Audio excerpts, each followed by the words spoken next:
నేడు తెలంగాణ కేవలం ఒక కవిని మాత్రమే కోల్పోలేదు, తన ఆత్మ స్వరాన్నే కోల్పోయింది. నవంబర్ 10వ తేదీన మన రాష్ట్ర గీతం జై జై హే తెలంగాణను అందించిన ప్రజాకవి డాక్టర్ అందశ్రీ గారు తన 64వ ఏట తుదిశ్వాస విడిచారు. ఆయన కలం కేవలం కవిత్వం రాయలేదు, మన గుర్తింపుకు శాశ్వత ముద్ర వేసింది. నిద్రాణమైన ప్రజలను మేల్కొల్పింది. ఒక ఉద్యమానికి వెన్నుదన్నుగా కోట్లాను కోట్ల మంది పాడే పాటగా మలిచింది. జూలై 18, 1961 సిద్దిపేట జిల్లాలో రేబర్తి అనే చిన్న గ్రామంలో అంత ఎల్లయ్యగా జన్మించిన ఆయన జీవితం అంత సులభమైంది కాదు. ఆయన ఎప్పుడూ తరగతి గదిలో కూర్చోలేదు, విద్యను నేర్చుకోలేదు.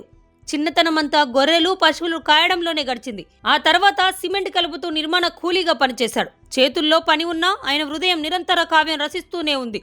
విద్య కేవలం పుస్తకాల్లో మాత్రమే దొరకదు అన్నదానికి ఆయన నిలువెత్తు పత్రిక. అలాంటి ఆయన మన కాలపు అత్యంత విద్యావంతులైన స్వరాల్లో ఒకరయ్యారు. ఆయన జీవితాన్ని చదివాడు, బాధలను చదివాడు, మన గుర్తింపు కోసం తహతహలాడే తెలంగాణ ప్రజల నిశ్శబ్ద కన్నీటిని చదివాడు. నిడారంబర పొలాల నుండి, నిర్మాణమైన ప్రదేశాల నుండి ఎత్తైన శక్తివంతమైన స్వరంగా మారాడు. కాకతీయ విశ్వవిద్యాలయం ఆయనకు గౌరవ డాక్టరేట్ ప్రదానం చేసి తమను తాము గౌరవించుకుంది. నిజమైన జ్ఞానం సర్టిఫికెట్ల నుండి కాదు, సత్యం చెప్పే ధైర్యం నుండి వస్తుందని ఆయన జీవితం మనకు తెలుపుతుంది. ఆయన ప్రయాణమే తెలంగాణ ప్రయాణం. అణచబడ్డ జాతికి అండగా ఉద్యమ గీతంగా మొదలైన ఆ పాట నేడు రాష్ట్ర గీతంగా రూపాంతరం చెందింది. జూన్ 2, 2025 ముఖ్యమంత్రి రేవంత్ రెడ్డి గారి చొరవతో తెలంగాణ ఏర్పాటు దినోత్సవ వేడుకల్లో ఆయనను సత్కరించారు. ప్రభుత్వం అధికారికంగా ఆయన పాటను రాష్ట్ర గీతంగా అద్భుతమైన సంగీతంతో ఆవిష్కరించింది. 2003లో తను రాసిన పాట వాస్తవం కావడం చూసి ఆయన కళ్ళల్లో కన్నీళ్లు తిరిగాయి. అందశ్రీ మరణించడంతో ఆయన కుమారుడికి దత్తసాయికి డిగ్రీ కాలేజ్ అసిస్టెంట్ ప్రొఫెసర్గా ఉద్యోగం కల్పించేందుకు కేబినెట్ ఆమోదం తెలిపింది. తెలంగాణ ఉద్యమంలో అందశ్రీ పాత్రను భావి తరాలకు తెలియజేసేలా రాష్ట్రంలో అందశ్రీ స్ఫూర్తివనం ఏర్పాటుకి కేబినెట్ నిర్ణయం తీసుకుంది.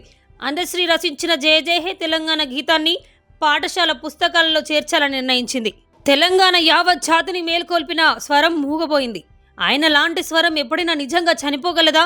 ప్రతి ఉదయం ప్రతి పాఠశాలలో జయ జయ హే తెలంగాణ అని పాడినప్పుడు అందశ్రీ వారు బతికే ఉంటాడు. కానీ ఆయన లాంటి స్వరం ఎప్పుడైనా నిజంగా చనిపోగలదా? ప్రతి ఉదయం పాఠశాలలో పిల్లలు జై జై హే తెలంగాణ అని పాడినప్పుడు అందశ్రీ గారు బ్రతికే ఉంటారు. ప్రభుత్వ కార్యక్రమాల్లో మన గీతం ప్రతిసారి మోగినప్పుడు అందశ్రీ గారు బ్రతికే ఉంటారు. తెలంగాణ కోసం గర్వంగా కొట్టుకునే ప్రతి హృదయంలో అందశ్రీ గారు బ్రతికే ఉంటారు. గొర్రెలు కాసిన గొల్లబారుడు, తెలంగాణ ఆత్మ శాశ్వత సంరక్షకుడు, మా అందరి ప్రజాకవి. ఇప్పుడు మీరు శాశ్వతంగా విశ్రాంతి తీసుకోండి. మీ భవిష్యవాణి నిజమైంది. మీ పాట మా ఆత్మ అయింది. అందశ్రీ గారు, మీ పాదాలకు మీ ఆత్మకు వేల వేల దండాలు. జయ జయ హే తెలంగాణ జననీ నీకే.